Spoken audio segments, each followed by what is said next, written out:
This is the tree of life. This is the basic Kabbalistic diagram. This is what you need to learn and understand to get Kabbalah nowadays, because this is the diagram that updates with every generation.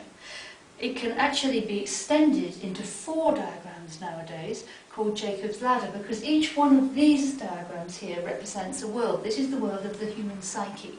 So this represents your sun in your astrology, your moon in astrology, your ascendant, Mercury, Venus, Mars, Jupiter, Pluto, or the Kuiper Belt, however you want to put it, Saturn, Uranus, and Neptune.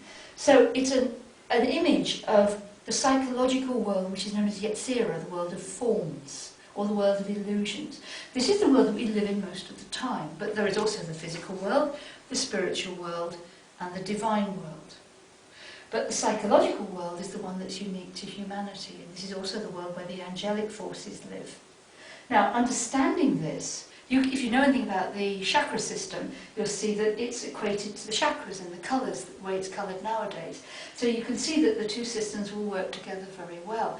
And the simplest way to find out your psychological situation now is to draw that diagram freehand.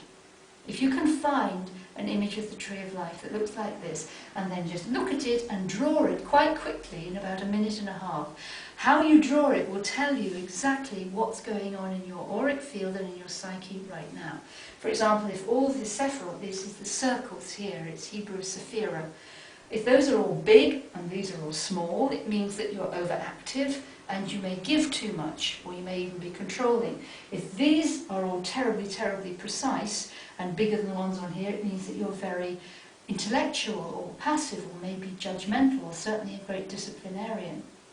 You can also judge from these levels here where you are at the moment on your spiritual development. Below here is what we call the vegetable level. And there's nothing wrong with vegetables. I love vegging out on the sofa. I'm a natural Taurian. Give me a bowl of ice cream and a good TV show and I'm very happy. But this is the vegetable level. And we all have it. And this is the basic survival level that we have. So vegetables eat, have sex, recreate, seek out the sun, push other plants out of the way, and then die.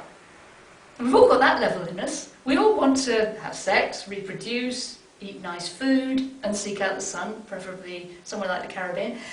And that's the basis on which we're built. Then the next level we have here is known as the animal level. And this is where we're social political beasts, sort of jostling for position. And the animal level is where you are in your tribe. And no matter how spiritual we may think we all have a tribe. It may be our family, it may be the workplace, that kind of thing. So you can work out where you are in your tribe and whether your animal triad here is pushy, or whether you're stepped upon, and whether you have personal power and how you're developing your own self-will, your own sense of self-will. This area here is the soul, that's the human level. And the human level is what makes the human being unique. Animals individuate nowadays because they're pets and they become very attached to people and they have personalities. But they have a joint soul.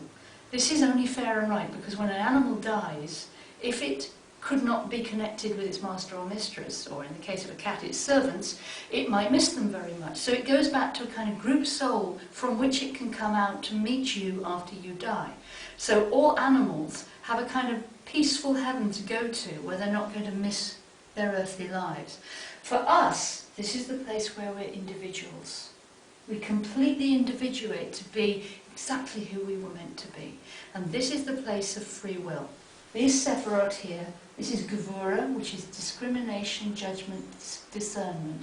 This is Hesed, which is mercy, loving kindness. And this is Tiferet, which is beauty or truth.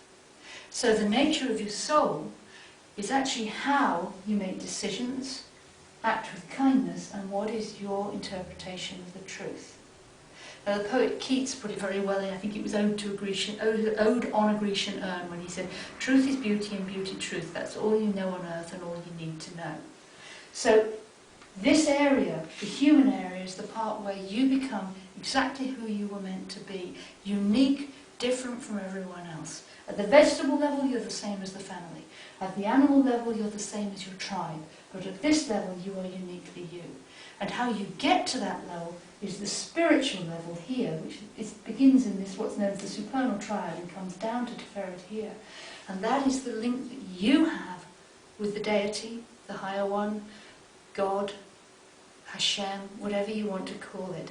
And the idea of Kabbalah is that you, and you only, are your own priest.